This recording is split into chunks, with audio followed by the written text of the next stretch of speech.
आज की हमारी कहानी का नाम है एक राजा की प्रेम कहानी। बहुत सालों पहले शिवनगर के राज्य में नाथ नाम के एक राजा शासन करते थे।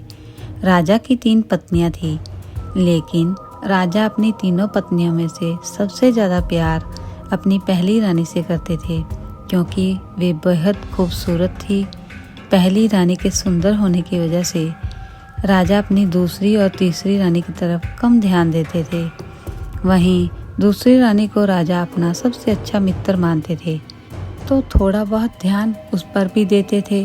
और बच गई तीसरी रानी, जिसमें उन्हें कोई खास बात नहीं लगती थी, तो उस पर वे कम ही ध्यान दे पाते थे। राजा की तीसरी पत्नी उनसे बहुत प्यार करती थी, लेकिन राजा को उनका प्यार दिखाई नहीं देता था। राजा हमेशा अपनी पहली पत्नी के साथ रहते थे। ऐसे में कई साल बीत चुके थे। राजा की तीसरी पत्नी हमेशा इसी उम्मीद में रहती थी कि किसी न किसी दिन राजा उनके पास जरूर आएंगे और प्यार भरी बातें करेंगे, लेकिन ऐसा कभी होता नहीं था। इसी तरह साल बीतते गए, दिन बीतते गए, लेकिन अचानक एक दिन ऐसा आया कि राजा नाथ अचानक बहुत बीमार पड़ गए। उनकी तबीयत दिन ब दिन खराब होने लगी और उनके जिंदा रहने की उम्मीद भी कम होती जा रही थी। ऐसी हालत में राजा ने अपनी पहली पत्नी को बुलाया। जब पहली रानी उनके पास आई तो राजा ने उनसे कहा, मेरे जिंदा रहने के दिन बहुत कम हैं और मैं अकेले नहीं मरना चाहता। क्या तुम मेरे साथ चलोगी?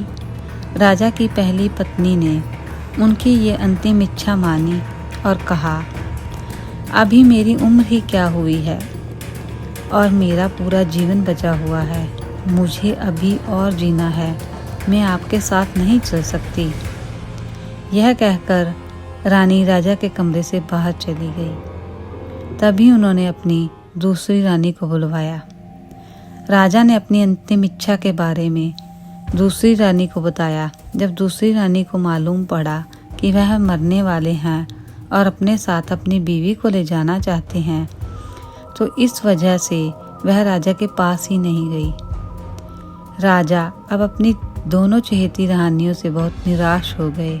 उन्होंने सोचा कि मैंने कभी अपनी तीसरी रानी को ना तो प्यार दिया, ना ही कभी उनसे कोई बात की। अब मैं उन्हें बुलाऊं भी तो कैसे बुलाऊं? राजा ऐसा सोच ही रहे थे कि तभी तीसरी रानी बिना बुलाए वहां पहुंच गई। राजा की तीसरी रानी को राजा की अंतिम इच्छा का पता चला, इसलिए वह राजा के पास तुरंत पहुंच गई और उन्होंने राजा से कहा, स्वामी, मैं आपके साथ चलने के लिए तैयार हूँ। रानी की बातों को सुनकर राजा बहुत खुश हुए, लेकिन खुशी के साथ उन्हें बहुत बुरा भी लग रहा था कि उन्होंने कभी अपनी तीसरी रानी को ना समय दिया, ना प्यार किया, लेकिन वह मुझसे कितना प्यार करती है। तभी राजगुरु अपने साथ एक प्रसिद्ध वैद्य को लेकर आए, जिसने राजा की तबीयत को बिल्कुल ठीक कर दिया। राजा अब ठीक होने के बाद सारा समय अपनी तीसरी रानी को देने लगे, उसके साथ प्यार से रहने लगे। अब राजा हमेशा अपनी तीसरी रानी को ही अपने पास रखते। वह दोनों महल में एक खुशहाल जीवन बिताने लगे। राजा की इस प्रेम कहानी से हमें यह सीख मिलती है कि हमें किसी भी बाहरी सुंदरता की तरफ आकर्षित नहीं होना चाहिए, बल्कि उसके साफ मन और अच्छे स्वभाव को अपनाना चाहिए। धन्यवाद।